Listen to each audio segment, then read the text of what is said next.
R$ 1 milhão por ano, todo ano, desde 2016, trabalhando com robôs. Isso mesmo, 2016, 17, 18, 19 e 20. E agora em 2021, com certeza eu vou conseguir também. Eu tenho uma máquina de fazer dinheiro na minha mochila e vou te mostrar como você também pode ter a sua. Quer saber como? Clica no link aqui embaixo desse vídeo e vem comigo.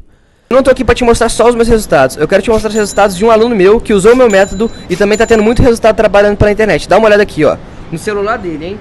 Ele vai abrir aqui o celular, vai mostrar em tempo real, no aplicativo do PagSeguro. Atualmente eu tenho mais de 18 mil para sacar e ainda tenho 3 mil para receber. O método do João Pedro realmente funciona e mudou a minha vida. E falando em vendas, olha só os resultados do meu dia de hoje. E olha que o dia ainda está começando. Tá bom assim? Para começar o dia? Fala galera, beleza? Dá só uma olhada nesses resultados. Um mês trabalhando em casa, usando apenas o celular. Você também pode fazer isso. Quer saber como? Então clica no link na descrição desse vídeo que eu vou te ensinar.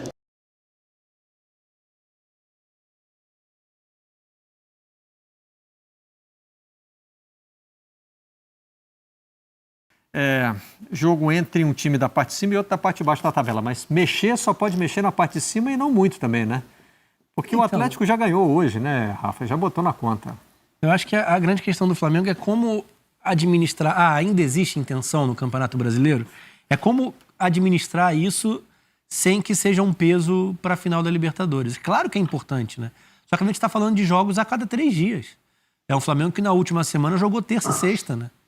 Então é terça, sexta, segunda, quinta, domingo, de 3 em 3 o tempo todo até o final da temporada. Isso tem um impacto. Isso tem um peso muito grande. Então mesmo que consiga minimamente equilibrar as forças para o dia 27, a gente ainda está falando de mais 15, 20 dias tentando atacar num esforço além da conta, pensando em Campeonato Brasileiro. É improvável até por isso também. Porque não é só o Campeonato Brasileiro afunila na reta final. No caso do Flamengo, ele afunila com 2 datas a mais, sem falar da final da Libertadores, né? Isso tem um impacto, assim. Claro que pela discrepância contra a Chape, a gente pensa numa afirmação, mais 3 pontos, porque isso ainda gera o gostinho, Os 2 jogos a menos podem significar 6 pontos de vantagem para o Galo. É campeonato decidido? Não. Mas é um campeonato que pende para o Atlético pela estabilidade, pela consistência, por um calendário mais acessível, por poder resolver o Brasileiro e depois atacar a Copa do Brasil, diferentemente da final da Libertadores. Então, assim, é óbvio que vai continuar sendo uma distância confortável para administrar. Mas se o Flamengo conseguir efetivamente, principalmente essas partidas que não tem que caber muita discussão, é um time já rebaixado e há uma sobra, uma distância absurda. É o tipo de jogo que o time tem que se afirmar, ele tem que ganhar o jogo. Quando a gente debate a Premier League, o saldo de gols e a discrepância dos grandes trabalhos para bons trabalhos, é o que eu espero das principais equipes do Brasil. E claro que dentro de algumas ressalvas que a gente faz sobre o que é o futebol brasileiro, isso não se vê 100%, de maneira indiscutível. Eu acho que era para mais, porque a sobra técnica é absurda. Bom, e o Renato precisa também lidar com os problemas de lesão, de suspensão, de convocação. É muito ão na cabeça do Renato, né, Pet? Vamos lá. Com o campinho do Flamengo. Gabriel Batista continua sendo o goleiro. E o Isla foi convocado para a seleção do Chile. Não tivemos convocação de jogadores que atuam no Brasil para a seleção brasileira, mas as outras seleções não estão na mesma página, né? Léo Pereira, Rodrigo Caio, tá invertido aí, né? O Rodrigo Caio pela direita e Léo Pereira pela esquerda, né? E o Ramon continua na vaga do Felipe Luiz, que vai se recuperando. O Ilharão e João Gomes formam a dupla de volantes. Everton Ribeiro e Michael. Gabigol e Bruno Henrique. Esse foi o quarteto do último jogo, Pet. Não é o quarteto titular do ataque do Flamengo, né? O Renato continua esperando a volta do Arrascaeta, mas pelo menos é alguma coisa que ele consegue repetir. Com todo respeito, o Chapecoense que não vence há 10 jogos, mas o Flamengo tem desfalque sim. Mas quem entrar para jogar, o Flamengo tem elenco, tem jogadores e uma obrigação a ganhar contra o Chapecoense. Claro que não é fácil, claro que o Chapecoense vai jogar tudo e dar vida, mas Flamengo, que é o que a gente falou, é grande, está lá em cima, ainda tem chances remotas para conquistar o título. Então, o prestígio também de se colocar em cima do rival, que é o Palmeiras, que tem chance. E, por outro lado, está enfrentando um time que já deu adeus à elite há algum tempo. Então, joga com a maioria do time titular, então tem a obrigação de ganhar. O outro desfalque que não é por questão física, de lesão ou de recuperação, é o Andréas Pereira, que está suspenso, né? Além do Isla, que foi convocado. Está aqui o campinho da Chape também. Que pode ter o rebaixamento matemático sacramentado com uma derrota. Se perder, né? Porque o Bahia está vencendo o São Paulo. Então, o Bahia, ele já não alcançaria a pontuação do Bahia. O Atlético Paranaense venceu na rodada também. Então, é o último suspiro de Série A da Chape. Keller, Matheus, Joilson, Inácio e Busanello. Moisés Ribeiro, Anderson Leite e Denner. Mike, Henrique Almeida e Caio Nunes. E a formação da Chapecoense do técnico Felipe Endres para enfrentar o Flamengo. Esperando só o momento do rebaixamento também, né? Sim, e o que mais chama atenção... uma possibilidade da arrancada espetacular que a Chape precisaria. Sim, mas o engraçado da Chape, por exemplo, tem um confronto recente contra o Corinthians, onde o time teve concentrado dentro dos 90 minutos, bem ou mal. Claro que sofreu o gol no fim, mas competiu dentro da partida. Mas tem momentos em que consegue dar essa resposta e tem momentos que é uma equipe alheia ao jogo, muito distante do que é a concentração, o foco no Campeonato Brasileiro, mesmo considerando as circunstâncias que o time vive dentro do campeonato. E isso influencia, né? Você nunca sabe que Chape você vai encontrar. Para o Flamengo, o ideal é que seja o time alheio ao campeonato. Aí você resolve as coisas mais fácil e dá até para administrar dentro do jogo. Mas o Corinthians passou um dobrado para achar o gol com o Roger Guedes no finalzinho. Também. O Atlético empatou com a Chapecoense. Sim, um jogo difícil fora. E tinha empatado no turno, numa outra realidade. Alternativa. Sim. Tem nada garantido aí não. Vamos fazer mais um rápido intervalo? Voltamos já com troca de passe.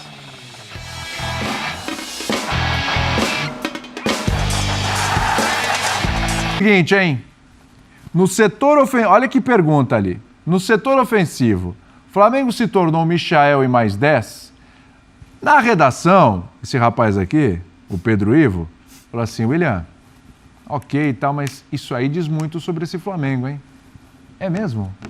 É porque quando você olha Michael mais 10, hoje ainda cabe, né? Hoje fica ali, acomoda muito bem, porque você tem o Arrascaeta lesionado. Agora você tem uma volta de um Arrascaeta, você vai sacar alguém, e quando o Michael passa a ser a sua peça mais importante de um ataque que tinha Ribeiro, Arrascaeta, Bruno e Gabigol, é porque a coisa não está funcionando. O Vitor toca numa situação... Não está olhando o copo meio vazio, não? Não é bom o Michael arrebentando, né? É ótimo você ter o Michael. Só que o problema é que no ataque recente do Flamengo você só tem o Michael. O Michael, ele é contratado, ele chega, ele compõe. Ele resolve numa situação, ele te dá uma opção numa outra situação. Ele não pode ser apenas a única situação do Flamengo. O Vitor toca num ponto agora há pouco, quando a gente estava falando sobre a situação coletiva do jogo de futebol, que é um debate muito mais amplo até do que simplesmente o Corinthians. Um Corinthians bem coletivamente, ele vai potencializar a molecada que sobe e vai tranquilizar até essa subida deles. Esse Flamengo que praticamente inexiste do ponto de vista coletivo, ele passa dependendo de jogador que é único e exclusivamente individual. Quando se teve muito um desenho tático, coletivo, um mecanismo muito bem encaixado de ataque do Flamengo, o Michael não era exatamente a peça que melhor encaixava por ali. Ele era um outro tipo de opção. Quando esse time não encaixa, essas peças não encaixam, você tem que pegar essa pecinha de fora, porque só ela está resolvendo, diz muito sobre o seu desempenho atual. Aí fica esse debate agora que começou, a Arrascaeta voltou, o Michael tem que ser bom, tem que ser titular, será que ele é titular na final da Libertadores? Eu acho que se você está pensando em ter o Michael como a última solução, como vocês gostam de falar, a última bolacha do pacote, o último biscoito do pacote, é porque esse pacote está um pouco complicado, esse pacote não está funcionando. Você certamente não contratou esse Michael para ser a solução desse sistema ofensivo. Então, por isso que eu falei, a gente até brincava na redação, quando a gente rascunhava ali a pauta, que esse Michael ilustrava muito o que é o Flamengo. Você perguntou do último mês, né? Isso. Então, do último mês, talvez, que o Flamengo começou a degringolar, perder sua base ali coletiva, por situações de lesão, por uma série de outras razões. Às vezes o jogo ali com o Fortaleza, um pouquinho antes, contra o Juventude. O Michael, as pessoas tendem a atribuir muito do momento do Michael ao Renato, né? Eu discordo um pouco disso. O Michael, o momento bom dele, a gente tem que atribuir a ele. É o Michael que mudou a sua mentalidade de uma temporada para outra, que não quis férias, que se preparou, E não quis ser emprestado. Que abriu mão de uma série de situações, que falou que queria jogar com o time sub-20 no estadual, que entendeu qual era o seu papel, entendeu quais eram as suas limitações. O Renato, ele aprimora, ele dá espaço, ele dá campo, ele dá tempo de jogo ao Michael. Agora, é muito do Michael. Só que eu repito, nada contra ele, o Flamengo depende muito dele, é bom que tenha ele por enquanto, Pedro. o outro se encaixa. Agora, só ele é muito pouco para esse Flamengo. Fala, Vitor. Eu acho que tem alguma lógica ainda no que você disse, por outro aspecto.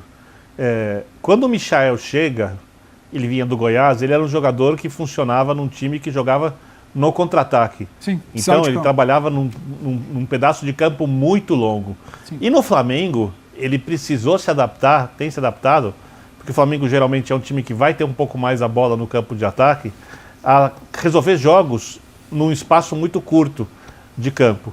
E quando ele consegue fazer isso mais vezes, tem a ver com o desenvolvimento individual dele. Se o Renato faz algum trabalho, eu acho que não faz, pelas próprias entrevistas dele, falou que o jogador mal consegue dormir e se alimentar, então não vai ter muito treinamento de treinos de fundamento, coisas assim, vai ser mais na conversa, e isso talvez o Renato possa agregar, porque o Renato era um jogador que resolvia jogos na individualidade muito, e esse aspecto técnico ele conhece bem, individual, né, não o coletivo, individual. Então eu acho que ele pode ter sim uma influência, mas é óbvio que o mérito maior é do jogador. Agora, quando se fala do Michael, óbvio que tem que ser elogiado, mas quando você pensa no Flamengo para jogar uma temporada, para jogar os grandes jogos, ele provavelmente não tem lugar na equipe.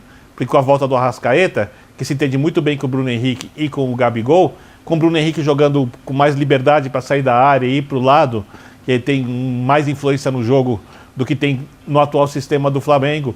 Se o Everton Ribeiro não estiver mal, e aí muito mais um meia do que um jogador com a característica do Michael pela direita, o Michael volta para o banco. Então, o que o Flamengo pode ter de melhor nesse momento, com a boa fase do Michael, pensando no futuro? Uma opção melhor para algumas circunstâncias. Teoricamente não passa disso, William. Mas tem uma justiça a ser feita ao Michael. Ele hoje é mais do que aquela válvula de escape, do bota para correr. Ele é um cara do gol de cabeça. Ele é um cara que o segundo gol contra o Atlético Goianiense, ele participa de uma jogada coletiva. Eu sei que ele está concluindo mais até que o Gabigol nas últimas partidas. Né? Então, sem perder aquela coisa do cara aberto.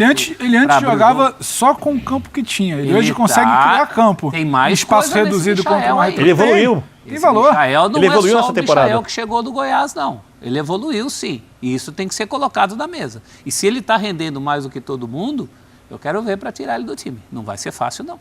Será? Fala, Calçade. Eu vejo o Renato, quando o Renato lá atrás falou com os 200 milhões também, quando ele estava no Grêmio, se referindo ao Flamengo, que com o dinheiro do Flamengo ele também teria e traria resultados, eu acho que diz muito sobre esse momento, porque hoje ele pilota essa equipe, que é o Flamengo. E o Flamengo acabou se desorganizando muito com as contusões, em massa. Né? E principalmente de um jogador que a ausência dele mostrou aquilo que ele é capaz de fazer quando está em campo, que é o Arrascaeta. Né? Ele é a conexão de todos esses setores, ele dá equilíbrio, ele ocupa o lado esquerdo enquanto o Bruno Henrique vai para a área. O Michael já é um atacante mesmo, mas se movimenta muito e tem feito gol, o que é muito importante. Eu, assim, ao contrário do Pedro, eu vejo muito do Renato no Michael, porque o Michael assim, parecia que precisava, às vezes o jogador precisa ouvir, precisa do carinho, precisa do apoio, né? Como diz o professor Manuel Sérgio, antes do chute tem quem chuta, antes do passe tem quem passa. Ele precisa olhar o ser humano. Eu acho que o Renato faz isso muito bem. O problema é que quando o time começa a se desmontar em função de perder algumas individualidades que justificam o discurso dos 200 milhões, você começa a olhar mais para o banco de reservas e chamar mais o Renato para a solução. E aí, Renato, qual a solução? E ele ganha uma solução de um jogador que faz o papel dele, assim, independentemente do que esteja acontecendo no Flamengo, o Michael vai lá e faz o papel dele. É impressionante. Agora, a cobrança pelo jogo coletivo, que é o jogo que potencializa as individualidades, na verdade, o bom jogador, num ambiente propício, ele vai render muito mais. Ele vai render muito mais. Quando o ambiente não está assim tão organizado, ele rende menos. E essa é a grande preocupação que o rubro-negro deveria ter e deverá ter até a final da Libertadores. Tá bom, com todos dentro de campo, como estará o Flamengo preparado para enfrentar o Palmeiras na final? O Palmeiras tem muito menos problemas hoje, até do ponto de vista físico, do que o Flamengo. Então esta reunião no dia 27, pode ocorrer antes, todo mundo junto, vai restabelecer aquele Flamengo ou vai precisar de algo mais? E se precisar de algo mais? O Renato é capaz de oferecer? Então, assim, essa dúvida ela vai ser levada até o dia 27. Cara, olha só, tá vendo esse computador aqui? Apenas com ele e uma conexão com a internet, eu faço vendas todos os dias quase que no piloto automático. Inclusive, dá uma olhadinha nos meus resultados do ano passado. Eu filtrei do dia 1º de janeiro de 2020 até o dia 31 de dezembro de 2020. E como você pode ver aqui, eu fiz mais de 1,5 milhão em vendas, mais de 1,5 milhão em comissões, trabalhando 100% online. Você quer aprender como que eu faço isso? Então clica no link aqui embaixo desse vídeo e vem comigo.